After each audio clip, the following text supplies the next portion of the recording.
ತಾಯಿಯನ್ನ ಮಗನೇ ಕೊಲೆ ಮಾಡಿದ ಪ್ರಕರಣ ಎಸ್ಪಿ ಮಲ್ಲಿಕಾರ್ಜುನ್ ಬಾಲದಂಡಿ ಸುದ್ದಿಗೋಷ್ಠಿಯ ನಿನ್ನೆ ಮಧ್ಯಾಹ್ನ ಸಮಯದಲ್ಲಿ ನನಗೆ ಕರೆ ಬರುತ್ತೆ. ಮಾದಳ್ಳಿ ಗ್ರಾಮದಿಂದ ಗ್ರಾಮಸ್ಥರು ಕರೆಯನ್ನ ಮಾಡಿ ತಾಯಿಯನ್ನ ಮಗನೇ ಕೊಲೆ ಮಾಡಿದ್ದಾನೆ ಅಂತ ಹೇಳ್ತಾರೆ.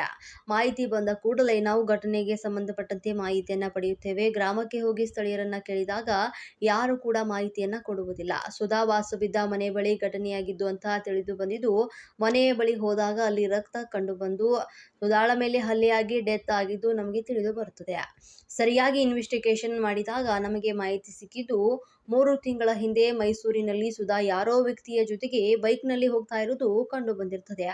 ಅದನ್ನ ಯಾರೋ ವಿಡಿಯೋವನ್ನ ಮಾಡಿ ಮಗ ಶಿವರುದ್ರಪ್ಪನಿಗೆ ಕಳಿಸಿರ್ತಾರೆ. ಈ ವಿಷಯಕ್ಕೆ ಆಗಾಗ ಜಗಳ ಆಗ್ತಾ ಇದ್ದು, ಈ ವಯಸ್ಸಿನಲ್ಲಿ ಇದೆಲ್ಲ ಬೇಕಾ ನಿಂಗೆ ಅಂತ ಮಗ ತಾಯಿಗೆ ಬೈದಿರ್ತಾನೆ. ಅಲ್ಲಿಂದ ಕುಟುಂಬದಲ್ಲಿ ಆಗಾಗ ಜಗಳ ಶುರುವಾಗಿದ್ದು, ಇದರಿಂದಾಗಿ ತಿಳಿದು ಮಗನೇ ಕೊಲೆ ಮಾಡಿದ್ದಾನೆ ಅಂತ ನಾವು ಸ್ಥಳಕ್ಕೆ ಹೋಗಿದ್ದಾಗ ಸೌದೆ ಎಲ್ಲ ಹಾಕಿ ಬೆಂಕಿಯನ್ನ ಹಾಕಿದ್ರು. ನಾವು ಬೆಂಕಿಯನ್ನ ಆರಿಸಿ ಇನ್ವೆಸ್ಟಿಗೇಷನ್ ಮಾಡಿದ್ದೀವಿ. ಈಗ ಒಂದು ಪ್ರಕರಣದಲ್ಲಿ 4 ಜನ ಆರೋಪಿಗಳು ಇದ್ದಾರೆ. ಅನೈತಿಕ ಸಂಬಂಧ ಅನುಮಾನಕ್ಕೆ ಕೊಲೆ ಮಾಡಿದ್ದಾರೆ ಅಂತ ತಿಳಿದು ಬಂದಿದ್ದು, ಈಗಾಗಲೇ ತಂದೆ ನಂಜುಂಡಪ್ಪ, ಮಗ ಶಿವರುದ್ರಪ್ಪ ಆರೋಪಿಯನ್ನ ಬಂಧಿಸಿದ್ದೇವೆ. 4 ಜನ ಆರೋಪಿಗಳು ಕೂಡ ಕುಟುಂಬಸ್ಥರೇ ಆಗಿದ್ದಾರೆ. ಸಾಕ್ಷಿ ನಾಶ ಅಂತ 3 ಜನರ ಮೇಲೆ ಪ್ರಕರಣ ದಾಖಲಾಗಿದ್ದು, ಇನ್ನೂ 2 ಕೂಡ ಹುಡುಕ್ತಾ ಇದ್ದೇವೆ. ಕೂಡಲೇ ಆದಾಗ ಗಂಡ ನಂಜುಂಡಪ್ಪ ಸ್ಥಳದಲ್ಲಿ ಇರಲಿಲ್ಲ.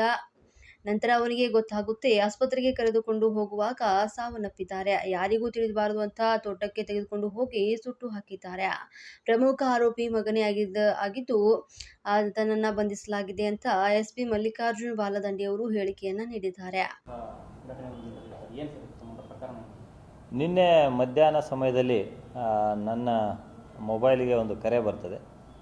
ಆ ಕರೆ ಮೂಲಕ ಒಬ್ಬರು ಕಾಲ್ ಮಾಡಿ, ನಮ್ಮ ಊರಿನಲ್ಲಿ ಹೀಗೆ ಒಬ್ಬ ತಾಯಿಗೆ ಮಗನೇ ಸಾಯಿಸಿ ತದನಂತರದಲ್ಲಿ ಬೆಂಕಿಯಿಂದ ಸುಟ್ಟು ಹಾಕಿದ್ದಾನೆ ಆ ಬಾಡಿಯನ್ನು ಅಂಥೇಳಿ ಒಂದು ಮಾಹಿತಿಯನ್ನು ಕೊಡ್ತಾರೆ. ಆ ಮಾಹಿತಿಯನ್ನು ಆಧರಿಸಿ ನಾನು ಕೂಡಲೇ ಜೈಪುರ PSI ಅವರಿಗೆ ಕೂಡಲೇ ಸ್ಥಳಕ್ಕೆ ಭೇಟಿ ನೀಡಿ ಏನಾಗಿದೆ ತಿಳ್ಕೊಂಡು ನನಗೆ ಮಾಹಿತಿ ನೀಡಿ ಅಂತೇಳಿ ಹೇಳ್ತೀನಿ. PSI ಜೈಪುರ ಅವರು ಆ ಒಂದು ಸ್ಥಳಕ್ಕೆ ಮಾದಳ್ಳಿ ಅಂತೇಳಿ ಜೈಪುರ ಠಾಣಾ ವ್ಯಾಪ್ತಿದು ಆ ಗ್ರಾಮಕ್ಕೆ ಭೇಟಿ ನೀಡಿ ಅಲ್ಲಿ ಸ್ಥಳೀಯರನ್ನು ಕೇಳಾಗಿ ಕೆಲವೊಬ್ಬರು ಯಾವುದೇ ಮಾಹಿತಿಯನ್ನು ಕೊಡಲ್ಲ. ಇನ್ನು ಕೆಲವೊಬ್ಬರು ಏನೋ ಒಂದು ಘಟನೆ ಆಯಿತು, ಬಟ್ ಅದು ಎಲ್ಲಿ ಆಯಿತು, ಯಾವ ಥರ ಆಯಿತು ಏನು ಅಂತೇಳಿ ಒಂದು ಸರಿಯಾದ ಮಾಹಿತಿಯನ್ನು ಕೊಡಲ್ಲ. ಅದಾದಮೇಲೆ PSI ಅವರು ಅಲ್ಲಿ ಏನು ಯಾವ ಮನೆ ಹತ್ತಿರ ಘಟನೆ ಆಯಿತು ಅಂತೇಳಿ ಅಲ್ಲಿ ಸ್ವಲ್ಪ ಅಕ್ಕಪಕ್ಕದಲ್ಲಿ ನೋಡಿದಾಗ ಅಲ್ಲಲ್ಲಿ ರಕ್ತದ ಕಲೆಗಳಿರುವುದು ಕಂಡು ಬರ್ತದೆ. ಆ ಒಂದು ಇದನ್ನು ಆಧರಿಸಿ ಅಲ್ಲಿ ಏನೊಬ್ಬರು ಸುಧಾ ಅಂತೇಳಿ ಇರ್ತಾರೆ, ಆ ಒಂದು ಮನೆಯಲ್ಲಿ ವಾಸವಾಗಿರ್ತಾರೆ. ಸುಧಾ ಮತ್ತು ಅವ್ರ ಗಂಡ, ಅವರು ಮಗ, 3 ಜನ ಇರ್ತಾರೆ. ಮಗನ ಹೆಂಡತಿ ಮತ್ತು ಮಕ್ಕಳು ಇವರೆಲ್ಲ ಅಲ್ಲಿ ವಾಸ ಮಾಡ್ತಾ ಇರ್ತಾರೆ. ಆ ಮನೆಯಲ್ಲಿ ಆ ಸುಧಾ ಅನ್ನೋರು ಡೆತ್ ಆಗಿದ್ದ ಬಗ್ಗೆ ಒಂದು ಪ್ರಾಥಮಿಕ ಮಾಹಿತಿ ಸಿಗ್ತದೆ. ಆ ಮಾಹಿತಿಯನ್ನು ಆಧರಿಸಿ ಹೆಚ್ಚಿನ ಒಂದು ಮಾಹಿತಿಯನ್ನು ಕಲೆ ಹಾಕಿದಾಗ ಈ ಒಂದು ಘಟನೆ ನಮಗೆ ಹೊರಗೆ ಬರ್ತದೆ. ಈ ಒಂದು ಘಟನೆ ಏನಂತಂದರೆ, ಸುಧಾ ಅನ್ನೋರು 48 ವಯಸ್ಸು. ಇವರು ಮತ್ತು ತಮ್ಮ ಗಂಡ ಮತ್ತು ಮಕ್ಕಳ ಜೊತೆ ಏನು ಜೀವನ ಮಾಡ್ತಾ ಇರ್ತಾರೆ. ಒಂದು 3 ತಿಂಗಳ ಹಿಂದ್ಗಡೆ ಆ ಒಂದು ತಾಯಿ ಏನಿದ್ದಾರೆ ಸುಧಾ ಅಂತೇಳಿ, ಇವರು ಯಾರ್ದೋ ಒಂದು ಬೈಕ್ನಲ್ಲಿ ಹೋಗ್ತಾ ಇರುವಾಗ ಯಾರೋ ಒಂದು ಫೋಟೋನೋ ವಿಡಿಯೋನೋ ಮಾಡಿ ಆ ಮಗನಿಗೆ ಕಳಿಸಿದ್ರು. ಅದಾದಮೇಲೆ ಮಗ ತಾಯಿಗೆ ಜಗಳ ತೆಗೆದಿದ್ದ. ಈ ವಯಸ್ಸಿನಲ್ಲಿ ನೀನು ಈ ಥರ ಯಾಕೆ ಮಾಡ್ತಾಯಿದ್ದೆ ಅಂತೇಳಿ ಜಗಳ ತೆಗೆದಿದ್ದ. ಆ ಒಂದು ಹಿನ್ನೆಲೆಯಲ್ಲಿ ಒಂದು ಗಲಾಟೆ ನಡೀತಾ ಇತ್ತು ಅಂಥೇಳಿ ಅವ್ರ ತಾಯಿ ಮಾಹಿತಿಯನ್ನು ಕೊಡ್ತಾರೆ. ಅದನ್ನು ಆಧರಿಸಿ ನಾವು ಕೂಡಲೇ ಒಂದು ಕೊಲೆ ಪ್ರಕರಣವನ್ನು ದಾಖಲು ಮಾಡಿಕೊಂಡು ಸ್ಥಳಕ್ಕೆ ಭೇಟಿ ನೀಡಿದಾಗ ಒಂದು ರಕ್ತದ ಕಲೆಗಳು ಮತ್ತು ಆ ಒಂದು ಅಫೆನ್ಸ್ಗೆ ಉಪಯೋಗಿಸಿದ ಒಂದು ದೊಣ್ಣೆ ಇದೆಲ್ಲ ಸಿಗ್ತದೆ. ಅದಾದಮೇಲೆ ಎಲ್ಲಿ ಒಂದು ಬಾಡಿಯನ್ನು ಸುಟ್ಟಾಕಿದ್ದಾರೆ ಅಂಥೇಳಿ ಅದನ್ನು ಸಹಿತ ಪರಿಶೀಲನೆ ಮಾಡಿ ಅಲ್ಲಿ ಸಹಿತ ನಾವು ಭೇಟಿ ನೀಡಿ ನೋಡಿದಾಗ ಅಲ್ಲಿ ಆವಾಗಲೇ ಒಂದು ಸೌದೆ ಹಾಕಿ ಸುಟ್ಟಿದ ಒಂದು ದೇಹ ಅಲ್ಲಿ ಸುಟ್ಟು ಹೋಗ್ತಾ ಇತ್ತು. ಆ ಒಂದು ಸಂದರ್ಭದಲ್ಲಿ ನಮ್ಮವರು ಭೇಟಿ ನೀಡಿ ಅದನ್ನು ಆರಿಸಿ ಒಂದು ಹೆಚ್ಚಿನ ಒಂದು ಸಾಕ್ಷ್ಯ ಹಾಳಾಗದಂತೆ ಇದು ಮಾಡಿದ್ದಾರೆ. ಈ ಸಂಬಂಧಪಟ್ಟಂತೆ ಕೊಲೆ ಪ್ರಕರಣವನ್ನು ದಾಖಲು ಮಾಡಿಕೊಂಡಿದ್ವಿ ಮತ್ತು ಪ್ರಕರಣದ ಪ್ರಮುಖ ಆರೋಪಿ ಏನು ಶಿವರುದ್ರಪ್ಪ ಅಂತೇನು ಇದ್ದಾರೆ, ಅವನನ್ನು ನಾವು ಈಗಾಗಲೇ ದಸ್ತಗಿರಿ ಮಾಡಿ ಒಂದು ಹೆಚ್ಚಿನ ಮಾಹಿತಿ ಕಲೆ ಹಾಕಿದಾಗ ತಾಯಿ ಈ ಥರ ಮಾಡೋದ್ರಿಂದ ನಾನು ಕೊಲೆ ಮಾಡಿದ್ದೆ ಮತ್ತು ಕೊಲೆ ಮಾಡಿ ನಾನು ಹೋದೆ. ಅದಾದಮೇಲೆ ಆತನ ಚಿಕ್ಕಪ್ಪನ ಮಕ್ಕಳು ಇಬ್ಬರು ಇನ್ನೂ ಬದುಕಿದ್ದಾರೆ ಅಂತೇಳಿ ಅವ್ರನ್ನ ಆಸ್ಪತ್ರೆಗೆ ತೆಗೆದುಕೊಂಡು ದಾರಿ ಮಧ್ಯದಲ್ಲಿ ಅವರು ಡೆತ್ ಆಗ್ತಾರೆ. ಡೆತ್ ಆದಮೇಲೆ ಇದನ್ನು ಮತ್ತೆ ಊರಿಗೆ ತಂದರೆ ಎಲ್ಲರಿಗೂ ಗೊತ್ತಾಗ್ತದೆ, ಇದು ಕೇಸು ಬಯಲಿಗೆ ಬರ್ತದೆ ಅಂಥೇಳಿ ಇದನ್ನು ಮುಚ್ಚಿ ಹಾಕುವ ಒಂದು ಉದ್ದೇಶದಿಂದ ಆತ ತನ್ನ ತಂದೆಗೆ ಫೋನ್ ಮಾಡಿ ಇವರಿಬ್ಬರ ಒಂದು ಚಿಕ್ಕಪ್ಪನ ಮಕ್ಕಳ ಇಬ್ಬರು ಸಹಾಯದಿಂದ 4 ಜನ ಸೇರಿಕೊಂಡು ಸೌದೆಯನ್ನು ಒಂದು ತೋಟದಲ್ಲಿ, ಅಲ್ಲಿಂದ 4-5 ಕಿಲೋಮೀಟರ್ ದೂರ ಇದೆ, ಆ ತೋಟದಲ್ಲಿ ಸೌದೆಯನ್ನು ತರಿಸಿ ಅಲ್ಲಿ ಆ ಒಂದು ದೇಹವನ್ನು ಅಲ್ಲಿ ಸುಟ್ಟು ಹಾಕ್ತಾರೆ. ಅದಾದಮೇಲೆ ಈ ಒಂದು ಪ್ರಕರಣ ಬೆಳಕಿಗೆ ಬಂದು ಈಗ ನಾವು ಈಗಾಗಲೇ ತಂದೆ ಮತ್ತು ಮಗ ಇಬ್ಬರನ್ನು ನಾವು ಸೆಕ್ಯೂರ್ ಮಾಡಿ ಒಂದು ಹೆಚ್ಚಿನ ವಿಚಾರಣೆ ಮಾಡ್ತಾಯಿದ್ದೀವಿ. ಮತ್ತು ಆದಷ್ಟು ಬೇಗನೆ ಇನ್ನಿಬ್ಬರು ಏನು ಈ ಒಂದು ಮೃತರಾದ ಮೇಲೆ ಈ ಒಂದು ಪ್ರಕರಣವನ್ನು ಪೊಲೀಸರಿಗೆ ರಿಪೋರ್ಟ್ ಮಾಡಿದೆ, ಇದನ್ನು ಮುಚ್ಚಿ ಹಾಕಲಿಕ್ಕೆ ಪ್ರಯತ್ನ ಮಾಡಿದ ಅಡಿಯಲ್ಲಿ ಮಗನ ಜೊತೆ ಆ 3 ಜನನೂ ಸಹಿತ ನಾವು ಸೇರಿಸಿ ಈಗಾಗಲೇ ಪ್ರಕರಣವನ್ನು ದಾಖಲು ಮಾಡಿಕೊಂಡು ಹೆಚ್ಚಿನ ವಿಚಾರಣೆ ನಡೀತಾ ಇದೆ. ಒಟ್ಟು 4 ಜನ ಆರೋಪಿ. ಆ ಮಗ ಶಿವರುದ್ರಪ್ಪ ಪ್ರಮುಖ ಆರೋಪಿ. ಆದರೆ ಈ ಒಂದು ಪ್ರಕರಣ ಮುಚ್ಚಿ ಹಾಕಲಿಕ್ಕೆ ಮತ್ತು ಸಾಕ್ಷ್ಯ ನಾಶ ಮಾಡಲಿಕ್ಕೆ ಸಹಕರಿಸಿದಂಥ ಆತನ ತಂದೆ ನಂಜುಂಡಯ್ಯ ಮತ್ತು ಇನ್ನು ಇಬ್ಬರು ಆಕಾಶ್ ಮತ್ತು ಅಭಿ ಅಂತೇಳಿ ಒಟ್ಟು 4 ಜನರ ಮೇಲೆ ಪ್ರಕರಣ ದಾಖಲಾಗಿದೆ. ಮನೆಯಲ್ಲೇ ಇಲ್ಲ ಮನೆಯಲ್ಲೇ ಹೊಡೆದಾಗ ತಲೆಗೆ ಎಲ್ಲ ಗಾಯ ಆಗಿದೆ, ಕೈಗೆಲ್ಲ ಗಾಯ ಆಗಿದೆ, ರಕ್ತನೂ ಸಹಿತ ಅಲ್ಲಿ ಬಿದ್ದಿದೆ. ಅದು ಗಾಯ ಆದ ತಕ್ಷಣ ಮನೆ ಮುಂದೆ ಇದ್ದವರು ಒಬ್ಬರು ನೋಡಿದ್ದಾರೆ ಸಹಿತ. ಅದಾದಮೇಲೆ ಅವ್ರ ತಾಯಿನೂ ಸಹಿತ ನೋಡ್ತಾಳೆ, ಅವ್ರ ತಾಯಿಗೆ ಈ ಥರ ಹೊಡೆದಿದ್ದಾರೆ, ಆಸ್ಪತ್ರೆಗೆ ತೆಗೆದುಕೊಂಡು ಹೋಗಿದ್ದಾರೆ. ಮೋಸ್ಟ್ಲಿ ಆಸ್ಪತ್ರೆಯಲ್ಲಿ ತನ್ನ ಮಗಳು ಇರ್ಬೋದು ಅಂತೇಳಿ ಅವಳು ಸಹಿತ ಅದೇ ಊರಿನಲ್ಲಿ ಇರ್ತಾಳೆ. ಈ ಮಧ್ಯದಲ್ಲಿ ಹಲವರು ಅವಳಿಗೆ ಮಾಹಿತಿ ಕೊಡ್ತಾರೆ, ಇಲ್ಲ ನಿಮ್ಮ ಮಗಳು ಸತ್ತೋದ್ಲು, ಅಲ್ಲೇ ಸುಟ್ಟು ಹಾಕಿದ್ದಾರೆ ನೋಡಿ ಅಂತೇಳಿ. ಸೊ ಅದಾದಮೇಲೆ ಈ ಒಂದು ಪ್ರಕರಣ ಬೆಳಕಿಗೆ ಬಂದ ಮೇಲೆ ಇಷ್ಟೆಲ್ಲ ಪ್ರಗತಿಯಾಗಿದೆ. ಇನ್ನು ಉಳಿದ 2 ಆರೋಪಿತರನ್ನು ಪತ್ತೆ ಮಾಡುವ ಒಂದು ಕಾರ್ಯ ನಡೀತಾ ಇದೆ. ಆದಷ್ಟು ಬೇಗ ಅವ್ರನ್ನ ಸಹಿತ ಅರೆಸ್ಟ್ ಮಾಡ್ತಾರೆ.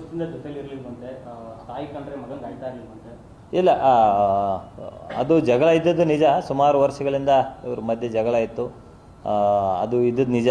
ಬಟ್ ಈ ಒಂದು ಘಟನೆ ಆಗಿದ್ದು ಅದರಲ್ಲೂ ಮುಖ್ಯವಾಗಿ ಇದನ್ನು ಮುಚ್ಚಿ ಹಾಕಲಿಕ್ಕೆ ಪ್ರಯತ್ನ ಮಾಡ್ತಾ ಇರೋದು ಒಂದು ದುರದೃಷ್ಟಕರ ಸಂಗತಿ. ಸೊ ನಮ್ಮ ಇಲಾಖೆಗೆ ಮಾಹಿತಿ ಬಂದ ತಕ್ಷಣ ಇದೊಂದು ಪ್ರಕರಣವನ್ನು ಹೊರತೆಗೆಯಲ್ಲಿ ನಾವು ಯಶಸ್ವಿಯಾಗಿದೆ ಅಂತೇಳಿ ಹೇಳಿಕೆ. ನನಗೆ ಸುಮಾರು 2 ಗಂಟೆಗೆ 2 ಅಥವಾ 3 ಗಂಟೆ ಆಗಿತ್ತು ಅನಿಸ್ತದೆ. ಆ ಒಂದು ಸಂದರ್ಭದ ಕಾಲ್ ಬಂದ ತಕ್ಷಣ ನಾನು ಸ್ಟೇಷನ್ಗೆ ತಿಳಿಸಿ ನಮ್ಮವರು ಹೋಗಿ 3-3:30-4 ಗಂಟೆ ಆಗಿತ್ತೇನೋ. ಆ ಸಂದರ್ಭದಲ್ಲಿ ಏನೇನೂ ಇರಲಿಲ್ಲ ಅಲ್ಲಿ ಊರಿನಲ್ಲಿ, ಯಾರೂ ಯಾವುದೂ ಮಾಹಿತಿ ಕೊಡ್ತಾ ಇಲ್ಲ, ಏನು ಅವ್ರ ಪಾಡಿಗೆ ಅವರಿದ್ದರೂ ಹೆಚ್ಚಿನ ಮಾಹಿತಿ ಕೊಡಲಿಲ್ಲ. ಸೊ ನಾವು ಸಾಕಷ್ಟು ಬೇರೆ ಬೇರೆ ವಿಧಾನಗಳಿಂದ ಕೆಲವೊಂದು ಮಾಹಿತಿಯನ್ನು ತೆಗೆದಾಗ ಈ ಒಂದು ಪ್ರಕರಣವನ್ನು ಹೊರತೆಗೆಯಲು ಯಶಸ್ವಿಯಾಗಿದೆ. ಇಲ್ಲ, ಗಲಾಟೆ ಅಂತಂದರೆ ಅದೇ ಅಮ್ಮ ಬೇರೆ ಎಲ್ಲೇ ಹೊರಗಡೆ ಎಲ್ಲ ಓಡಾಡ್ತಾ ಇದ್ದಾರೆ, ಬೇರೆ ಬೇರೆ ಕಡೆ ಓಡಾಡ್ತಾ ಇರ್ತಾರೆ ಅಂಥೇಳಿ ಅವನಿಗೆ ಗೊತ್ತಾಗಿತ್ತು. ಮತ್ತು 3 ತಿಂಗಳ ಹಿಂದೆ ಅವರು ಮೈಸೂರಿನಲ್ಲಿ ಯಾರ ಜೊತೆನೋ ಬೈಕ್ನಲ್ಲಿ ಹೋಗ್ತಾಯಿದ್ರು ಅಂಥೇಳಿ ಒಂದು ವಿಡಿಯೋ ಯಾರೋ ಮಾಡಿ ಕಳಿಸಿದ್ರು ಅಂಥೇಳಿ ಆ ಒಂದು ವಿಚಾರಕ್ಕೆ ಅವರಿಬ್ಬರ ಮಧ್ಯೆ ಕಳೆದ ಒಂದು 2-3 ತಿಂಗಳಿಂದ ಗಲಾಟೆ ಆಗ್ತಾಯಿತ್ತು. ಇಲ್ಲ, ಗಂಡ ಆ ಒಂದು ಸಂದರ್ಭದಲ್ಲಿ ಸ್ಪಾಟ್ನಲ್ಲಿ ಇರಲಿಲ್ಲ. ಆದರೆ ಅದನ್ನು ಏನು ಡೆತ್ ಆದಮೇಲೆ ಅದನ್ನು ಮುಚ್ಚಾಕುವ ಒಂದು ಸಂದರ್ಭದಲ್ಲಿ ಆತನು ಸಹಿತ ಸಹಕರಿಸಿದ್ದಾನೆ. ಮತ್ತು ಸಾಕ್ಷ್ಯ ನಾಶ ಇರ್ಬೋದು ಮತ್ತು ಅದನ್ನು ಪ್ರಕರಣವನ್ನು ಬೆಳಕಿಗೆ ತರದೇ ಇರ್ಬೋದು. ಈ ಒಂದು ಚಾರ್ಜಸ್ ಮೇಲೆ ಆತನ ಸಹಿತ ನಾವು ಈಗಾಗಲೇ ವಶಕ್ಕೆ ಪಡ್ಕೊಂಡು ಹೆಚ್ಚಿನ ಪರಿಸ್ಥಿತಿ. ಹೌದೌದು, ಅಲ್ಲೇ ಇರ್ತಾರೆ. ಇಲ್ಲ, ಹೋಗಿ ಬಂದು ಮಾಡ್ತಾಯಿದ್ರು, ಬೇರೆ ಕಡೆ ಮನೆ ಇತ್ತೀಚೆಗೆ ಮಾಡಿದ್ರು ಅಂತ ಹೇಳ್ತಾರೆ. ಬಟ್ ಎಲ್ಲ ಒಂದೇ ಕಡೆ ಇರ್ತಾರೆ, ಅಲ್ಲೇ ಒಂದೇ ಊರಿನಲ್ಲಿ ಇದ್ದು ಇದು ಮಾಡ್ತಾ ಇರ್ತಾರೆ. ಮಗ ಇತ್ತೀಚೆಗೆ ಯಾವುದೋ ಒಂದು ಸಣ್ಣ ಪುಟ್ಟ ಬಿಸ್ನೆಸ್ ಮಾಡ್ತಿದ್ದ ಅಂತೇಳಿ ಒಂದು ಮಾಹಿತಿ ಇದೆ. ಮಗ ಇನ್ನಿಬ್ರು ಹೆಣ್ಮಕ್ಳಿದ್ದಾರೆ, ಅವ್ರಿಗೆ ಇಬ್ಬರಿಗೂ ಮದುವೆ ಮಾಡಿ ಬೇರೆ ಕಡೆ ಇದ್ದಾರೆ, ತವ್ರ ಮನೆಯಲ್ಲಿದ್ದಾರೆ, ಅವ್ರ ಗಂಡನ ಮನೆಯಲ್ಲಿದ್ದಾರೆ. Thank you.